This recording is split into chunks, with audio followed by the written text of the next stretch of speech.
2025-ci il Sumqayıt üçün həm inkişaf, həm də sınaqlar ili oldu. Yola saldığımız ilin əsas məqamlarına nəzər salaq. İl ərzində nəqliyyat sahəsində müsbət addımlar atıldı.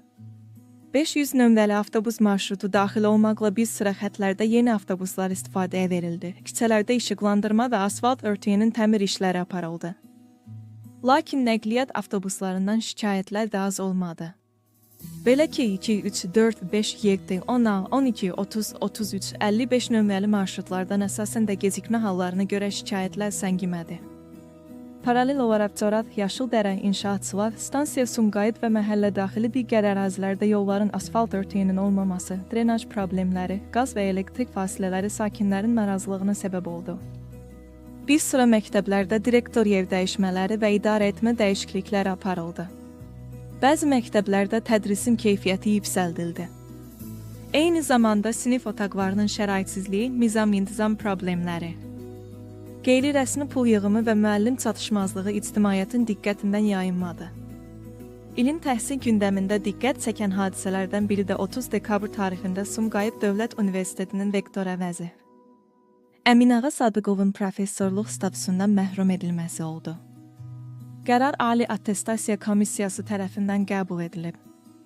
Xarici, xüsusən də Çin investorların Sumqayıtın sənaye potensialına marağı artdı və bir sıra layihələr müzakirə edildi.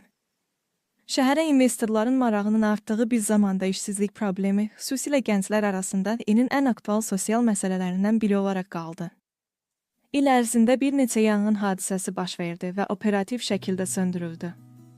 Bununla yanaşı dünyasını dəyişənlər də az olmadı. Sumqayıtın tanınmış iş adamı Qudrət Kərimov dünyasını dəyişdi. İlin sonuncu 10 günlüyündə 22 dekabr tarixində Sumqayıt Ağır Cinayətlər Məhkəməsinin hakimi Aynur Rızayevanın yol qəzasında həlak olması ictimaiyyətdə dərin iz buraxdı. Səhiyyə sahəsində isə dərman çatışmazlığı, uzun növbələr və xidmət problemləri yaşandı. Pensiya və sosial ödənişlər vaxtında həyata keçirildi. Sumqayıt Dövlət Dram Teatrının tamaşaları il boyunca maraqla qarşılandı. Mədəni tədbirlər və qeydiyyat layihələri şəhərdə ictimai fəallığı artırdı. 2025-ci il Sumqayıt üçün həm inkişaf, həm də problemlərin ili oldu. Ümid edirik ki, 2026-cı il həm şəhərimiz, həm də Sumqayıt PV üçün yeni uğurlar və layihələrlə yadda qalacaq.